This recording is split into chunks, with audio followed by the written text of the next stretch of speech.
Hello guys, welcome back to the channel. Today we're talking about solo leveling. As always, this is the manga ban and we are basing this on Scanlation, so please take every review or thoughts on my side based on those reviews with a pinch of salt. But before we get into that, it's funny enough, every Wednesday I've got a training commitment around about 7 PM UK time. And with the lockdown situation with gym and whatnot, I thought this would be the one week that basically I'd be able to review the video on time, but the chapter was late, so it doesn't really change anything. This is still probably going to be later than the normal release, but I waited, had a bath, came back, it's out, so we're doing a review. Let's get into it. And so, the chapter. So the chapter, thankfully, pretty much deals with the double dungeon, the architect or designer, depending on the translation, and Sun Jin-Woo's fight. Cut a long story short, he wins. So everyone that's obviously watched this, read this chapter, knows that now. So let's just get that out of the way. It's the manner of how he wins. So to break down the fight, before that actually, let's just kind of get the other bit out of the way. People from the Monitoring Division come, they want to enter this portal. He basically gets stopped by the Grim Reaper himself pretty much. And they're looking to get back up from the Hunters Guild and the 2S class Hunters. So they get stopped, then we get this battle. Anyway, let's get to the battle. So the battle can pretty much be summed up in 2 or 3 bits. So the first bit, to start off with, Sun Jin-Woo's doing well, but he's struggling. So he's struggling. The reason why he's doing well and he's struggling is because the fact that the actual designer is specifically saying, translation error or not, that he obviously is looking on humans, but the fact that a human can get him so excited and he's smiling and he's thrilled in battle means that Sun Jin-Woo's putting up a decent battle, decent fight. The struggling part is when he starts taking blows. And when he starts taking those blows, he gets pushed back. There's a surprised look on his face. He's coughing up blood, but he's saying, "Oh, you think that now that I've got 101, that this is all you can, this is all I can do." He's kind of like surprised that he's been underestimated so much.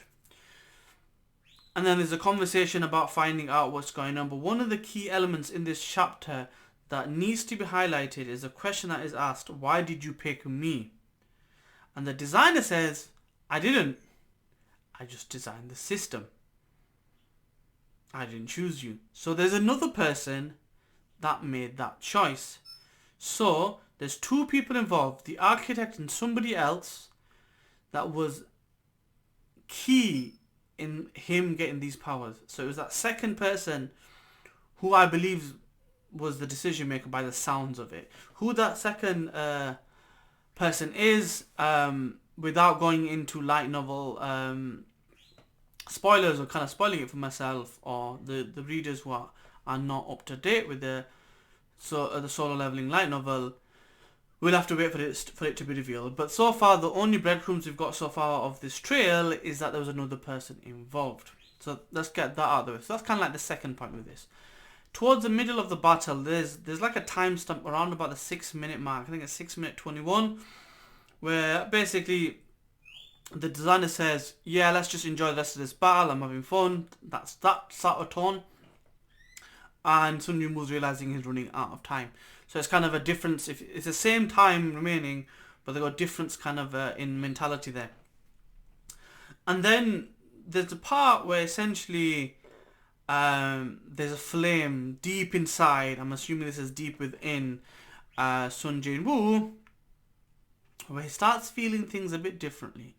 So this might be just him getting accustomed to the battle. This might be something to do with that other person, but he feels different and he feels essentially like he's picking up the rhythm of the fight. He's picking up his moves. He's getting faster, and this is noticed by the designer. He's like, wait, he's getting stronger, he's getting faster, and you start to see him making headway in this fight. He's able to kind of force his way through some of the attacks, and you can see the shock and disgust on the designer's face, saying a mere human is able to do this. And then you start seeing parts where where limbs start coming off, and this is where he starts panicking, the designer. And this is where he looks to get help from his statues and this, that, and the other.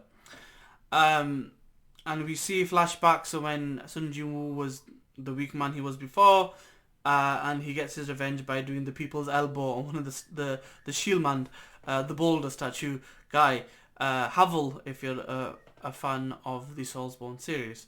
And then he goes on to tear the designer a new one, essentially whooping their ass. What's important though is there's a point, essentially the designer flexes the same abilities as Sun Jin-Woo, but because he's startled, he can't counter it, and he's able to basically throw away all his little pawns, and by the end of it, he's basically ripped off all his arms, got him pinned down pretty much, and accepts defeat.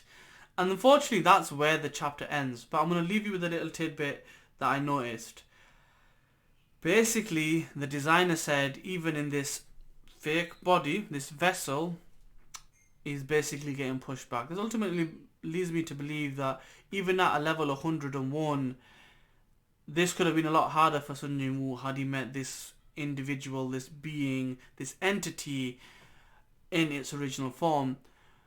Are we going to get a rematch? I don't know, but I'd like to see it just to see what really the difference was. Because a lot of the times when I watch an anime, read a manga, one of the thoughts that comes to mind is, imagine if a character from this time in the series, or this point in the series, was a power level or strength or magic ability an early point in the series. It would break the game, basically, you could say. For example, if Super Saiyan Blue Goku was the one that went to Namek, then there would literally be no struggle. And it's that kind of thought process. Like, imagine if the bad guy was at full power, so would Sun Jin-Woo get wrecked, or would more power kind of manifest itself? We're gonna have to wait and see, but ultimately this leads me to believe that Sun Jin-Woo, being that he's level 101, is probably going to get stronger.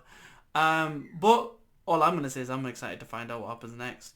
And the shame of this chapter, as long as it seemed to have been, is that we didn't get any more information. We're gonna have to wait till next week. But as always, I will be looking forward to it. I hope you are too. I hope you've got to the end of this video. So please like, comment, share and subscribe, and I will see you in the next one. Peace!